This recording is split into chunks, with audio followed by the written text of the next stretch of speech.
Good afternoon my friends, তনাস ডায়েরিতে তোমাদের সকলকে অনেক অনেক স্বাগত। আশা করি তোমরা ভালো আছো, আর আমি অনেক অনেক ভালো আছি।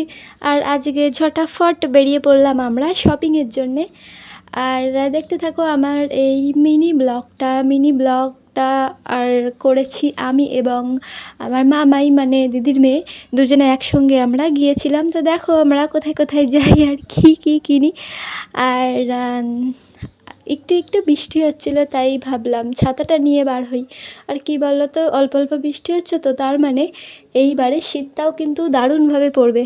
আর পড়বে নাই বা কেন বলো, ডিসেম্বর মাস তো পড়তেই গেল। আর তোমাদেরকে বলছিলাম না যে শ্রাদ্ধ বাড়িতে যেতে হবে, তাই একটু শপিং করতে গিয়েছিলাম আর কি। আর আর সত্যি কথা বলতে কী বলো তো, মানে আমাদের মেয়েদের আর কি অল্প বিস্তর টুকিটাকি না কিনলে না ভালো লাগে না। এটাকে তোমরা তো অনেকেই জানো যে রিটেলিং থেরাপি বলে।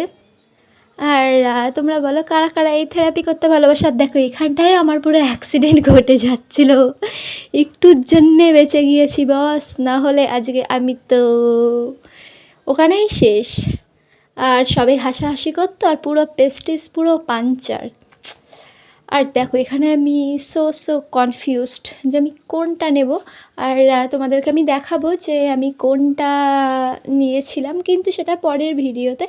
আর এখন দেখানো সম্ভব হয়নি, কারণ তাড়াতাড়ি নিতে হয়েছিল, মেয়ে বাড়িতে ছিল সেই কারণে। তাই দেখো ঝটাফট নিয়ে পটাপট চলে এসেছিলাম আমরা। আর আমার ভিডিও তোমাদের ভালো লেগে থাকলে লাইক শেয়ার সাবস্ক্রাইব করে দিও।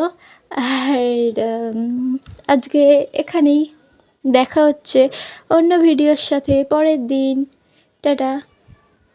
যেহেতু অল্প অল্প বৃষ্টি হচ্ছিল না, বৃষ্টির জন্যে বাড়িতে দেখো এসে বানিয়ে নিয়েছি ফুলকো ফুলকো বেগুনি আর গরম গরম চা। Bye bye.